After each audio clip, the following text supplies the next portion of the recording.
La agudeza visual, que habíamos hablado de todos los factores que influyen en la misma, pues entre ellos estaba el tema de la pupila o el tamaño pupilar. Y habíamos coincidido, o habíamos llegado, a que el tamaño ideal de una pupila, en términos de buena iluminación, debería ser de 2.5 milímetros. Valor que disminuye con la edad, porque en los adultos mayores ese tamaño pupilar puede casi que llegar a estar rondando el milímetro o por encima un poco más, y que en algunos casos puede ser más grande, lo que para el paciente le puede afectar en términos de la agudeza visual. En eso habíamos quedado hace 8 días, hace 15 días. Muy bien. Entonces, recuerden ustedes que cuando hablábamos de los fotorreceptores, yo les decía que existían básicamente dos: los conos, que son los responsables de la visión central, y los bastones, que son los responsables de la visión periférica.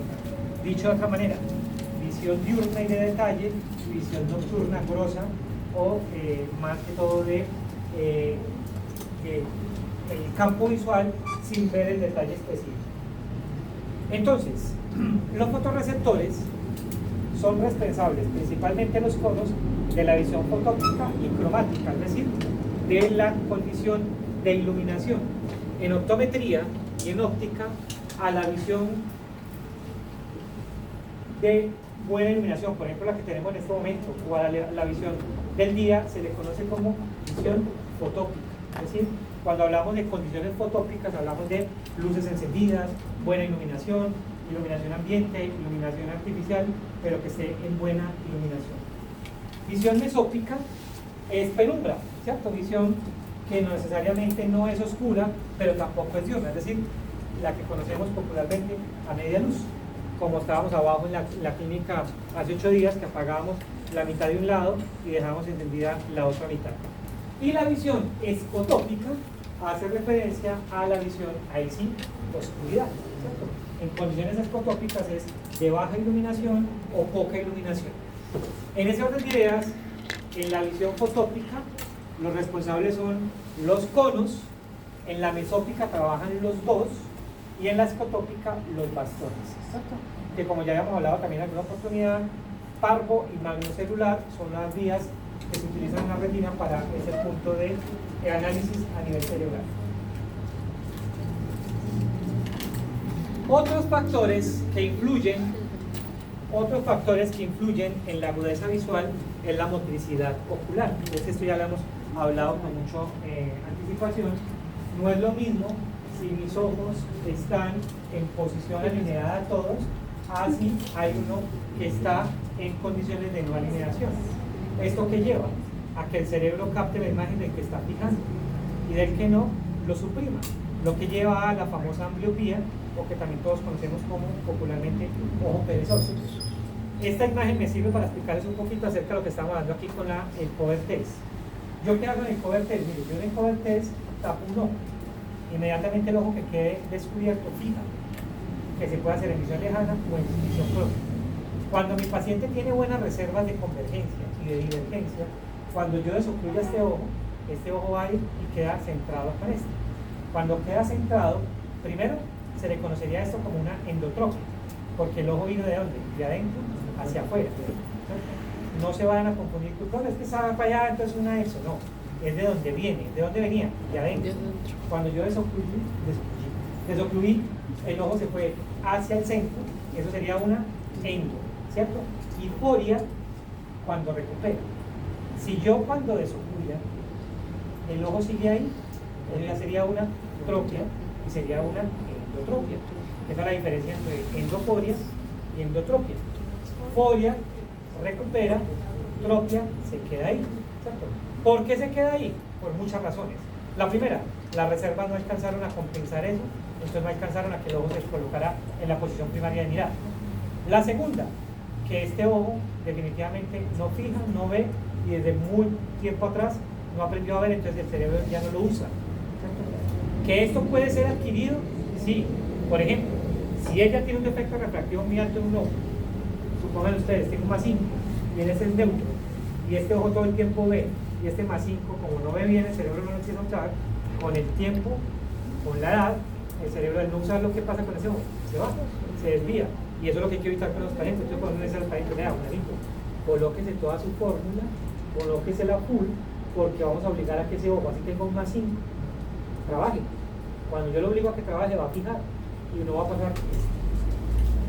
¿Esto me afecta la agudeza visual? Pues claro, porque este va a tener muy pobre agudeza visual versus este. Entonces, por eso la motricidad ayuda mucho. Bueno, esto es lo mismo, este sería un exotropia. Esto, si yo desocluyo, el ojo se queda exotropia. Si yo desocluyo y el ojo recupera, exofolia. ¿Cierto? Y es exofolia porque la motricidad, las reservas, lo alcanzan a compensar. Y estas serían desviaciones de este mismo tipo, pero serían verticales. Hiperfolia, si recupera, o hipertropia si se queda. Y si es hacia abajo sería hipofolia o hipotropia. ¿Está claro? Eso es muy sencillo. Bueno, la otra, la edad. También lo habíamos mencionado. ¿La edad influye con la agudeza visual? Claro. Pues no es lo mismo la agudeza visual en la etapa infantil, que ya también habíamos mencionado que no es ideal esa agudeza visual todavía, porque apenas está en la etapa de desarrollo.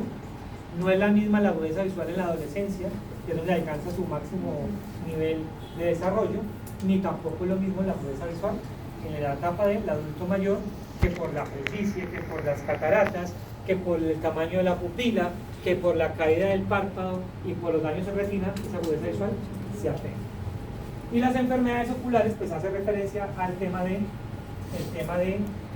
retinopatías diabéticas, hipertensivas, desprendimientos de retina, etc. Aquí vamos a hacer un paréntesis para que revisemos un poco acerca de esto, que es el punto próximo de convergencia, que es bueno que empecemos a ver algunas características con respecto a esto. Miren, la convergencia se constituye en un proceso importante para que nosotros tengamos visión binocular. ¿Dónde? En mis ojos. Cada que usted ponga su celular acá, cada que usted ponga un cuaderno acá, cada que usted ponga un libro o un texto en visión próxima, pues tenemos que hacer convergencia. Y esa convergencia tiene que ser tan exacta que me permita que los dos ojos entren de manera conjunta, ¿cierto? Y que además me permitan ver ese celular, ese cuaderno, ese libro, esa tablet, una sola, y no ver la doble, ¿cierto? Entonces, yo debo evaluar esa visión binocular a partir de ese punto próximo de convergencia. ¿Qué más sabemos del punto próximo de convergencia? Primero, como les mencionaba acá, es la parte más cercana donde los ojos pueden entrar y permitiendo que la imagen se vea sencilla. A eso hace referencia al punto próximo de convergencia. ¿Cuál es el rango normal? Ahí aparece entre 6, pero normalmente es entre 7 y 10 centímetros. Por encima de 10 es una insuficiencia de convergencia, por debajo de 7 es un exceso de convergencia. Bueno, exceso no es, punto próximo muy cercano. Habría que analizar con los otros datos si apunta para un exceso de convergencia. Entonces, como dice acá, un punto lejano, muy lejano, como el del paciente que les proyecté ahí, que era de 20 centímetros, pues puede estar indicando de que es un paciente que tiene dificultad para hacer convergencia, que lo más probable es que vaya de la mano de un problema acomodativo, ¿cierto? Un problema acomodativo que hace que el paciente no tenga esas condiciones adecuadas. Entonces, ¿por qué es importante ese PPC? Porque, por ejemplo, ¿a cuántos de ustedes, bueno, no sé si a ustedes, pero seguramente ustedes habrán escuchado que hay muchos niños en la etapa escolar que cuando están aprendiendo a leer, uno, no siguen el renglón, sino que se lo saltan. Están leyendo acá el renglón y cuando pasan al tercero o al cuarto. Dos, no son capaces de mantener el trabajo de cerca por largos periodos de tiempo. Arrancan muy bien, pero a los 5 minutitos ya no son capaces, les da sueño, terminan dormidos sobre el cuaderno, los niños cuando están aprendiendo a leer o algo, porque no son capaces de mantener esa posición de mirada. ¿Eso qué influye? Pues obviamente en los procesos incluso hasta de aprendizaje y rendimiento escolar.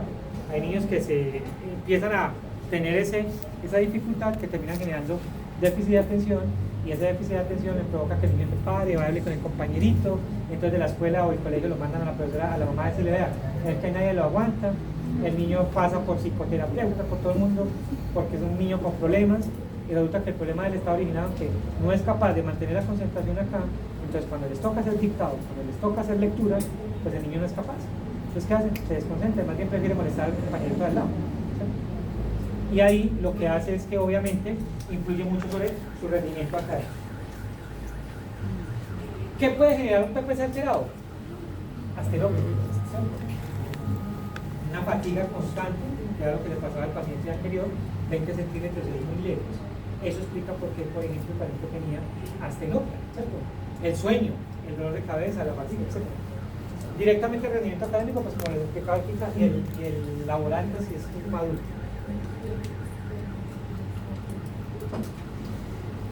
¿Para qué nos sirve a nosotros este PPC? Para diagnosticar insuficiencias de convergencia. Uno, si mi paciente tiene una PPC alejada, lo primero que uno piensa es la insuficiencia de convergencia.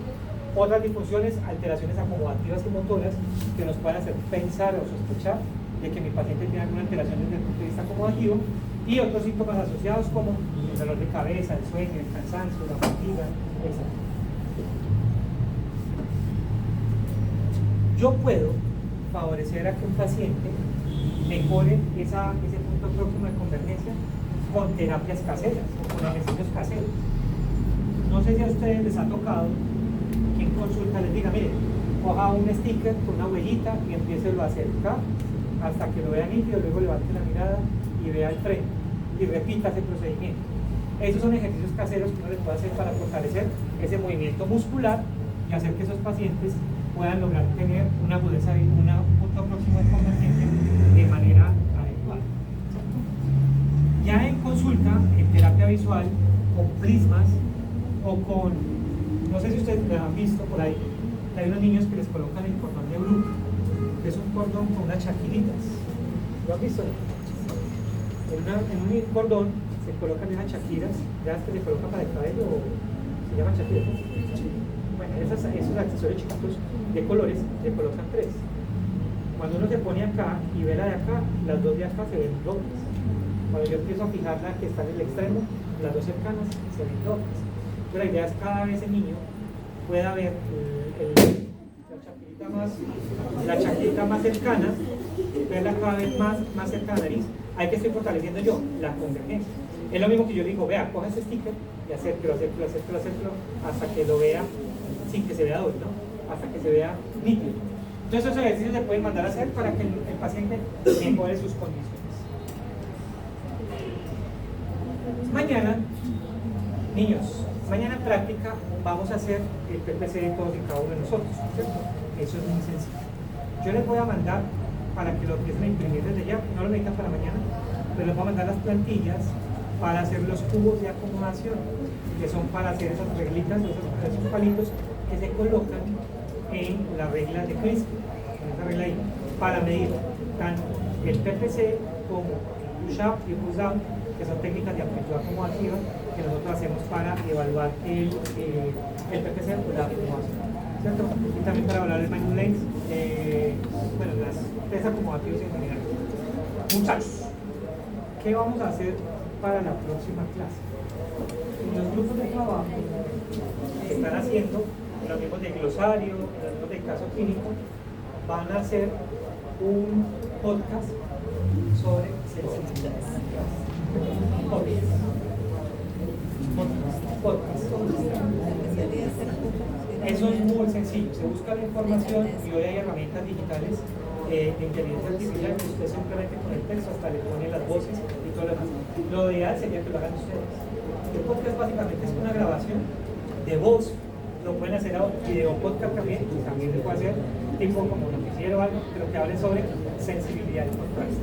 Para eso van a buscar información sobre sensibilidad y contraste y van a hacer el podcast. Ojo, el podcast debe ser no mayor a 2 minutos. No mayor a 2 minutos, máximo 2 minutos y menos bien. Vamos allá. Por favor, organicen las sillas para el 8 días. Organicen las sillas.